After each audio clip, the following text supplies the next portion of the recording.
The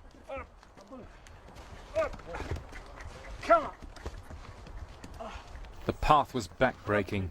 5 miles along a narrow saddle, a tortuous trek which Alexander's men did at night with snow still in the gullies.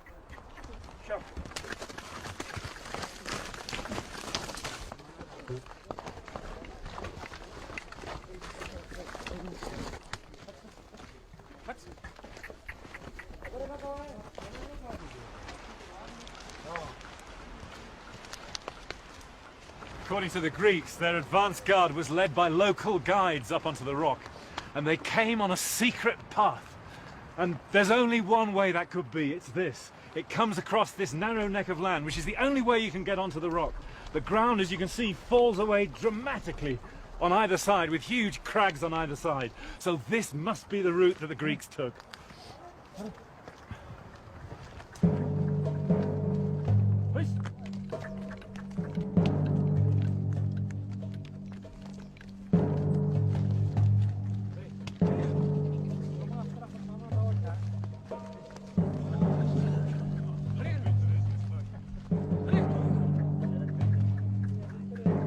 As the path got worse and worse, I found myself wondering why he'd bothered.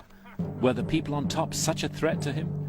The only explanation I could come up with was what the Greeks called Alexander's pothos, his desire to surpass even the gods.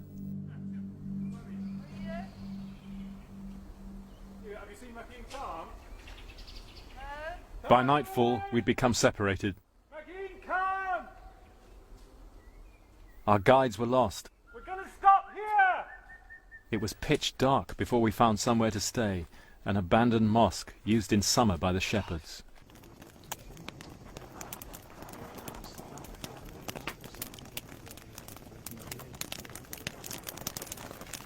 It's been an absolutely terrible walk. The terrain is just up and down, and even the donkeys could hardly make it.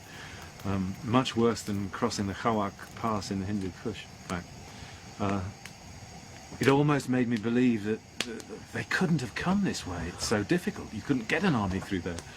But if they did, if this was the way, then it is the most amazing demonstration of their absolute determination to overcome their enemies. To show the Indian people that there was nowhere to hide, and that all resistance would be futile.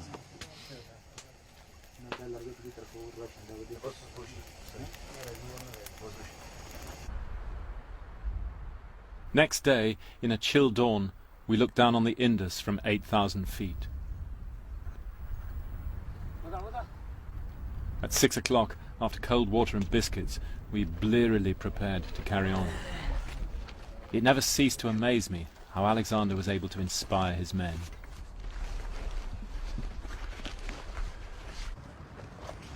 They must have been tough old birds, these Macedonians. That's all I can say.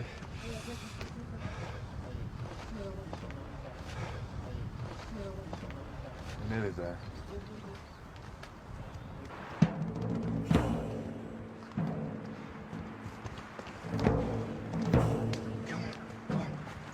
Come.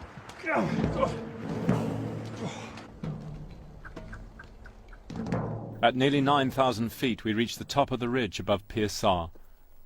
To the north, the snow-capped peaks of the Karakoram.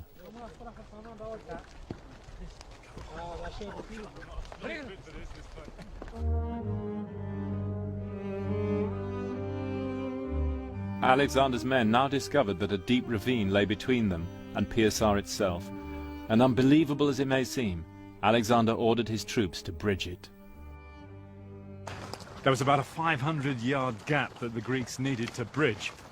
And one tradition says it took 7 days and 7 nights with the soldiers working in relays. Each soldier had to cut 100 stakes, and the engineers presumably were digging big piles in the side of this space here, and they laid a mat of trees, earth and so on, and it rose higher and higher until maybe more than 100 feet above my head. It must have looked something like one of those trestle railway bridges that you see in the Wild West.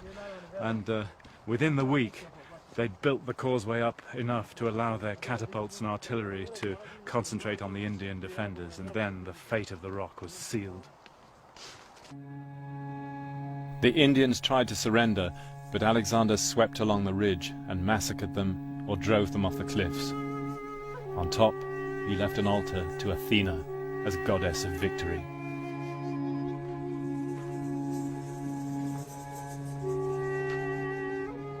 Looking out towards the roof of the world, Alexander could reflect he had surpassed even Hercules himself.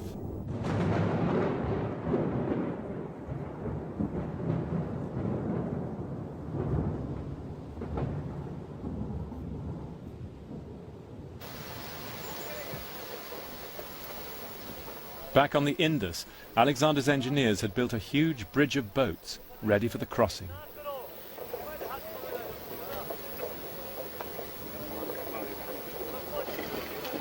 It must have taken them several days. By now the army was like a moving city. There were 64,000 infantry, 12,000 cavalry, camp followers, women, children, scientists, poets, even entertainers.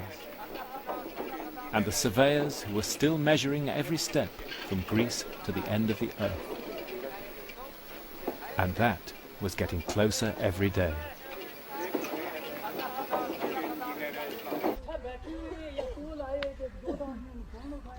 Alexander paused briefly at the ancient city of Taxila on the Grand Trunk Road. Here a Greek city grew up, the first in the subcontinent. A city of neat lines, a place of colonists, set apart from the hubbub of the native town next door.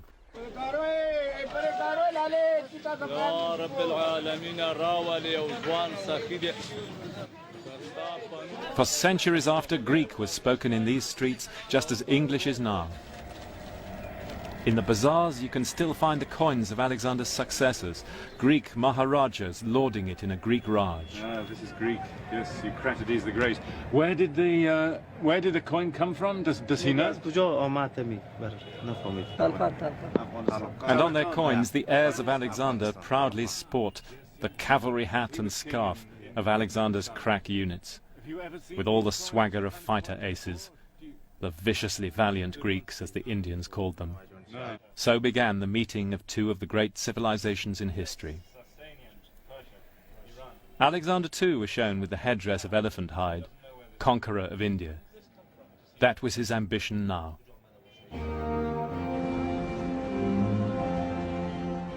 He marched on south, towards the Great Salt Range.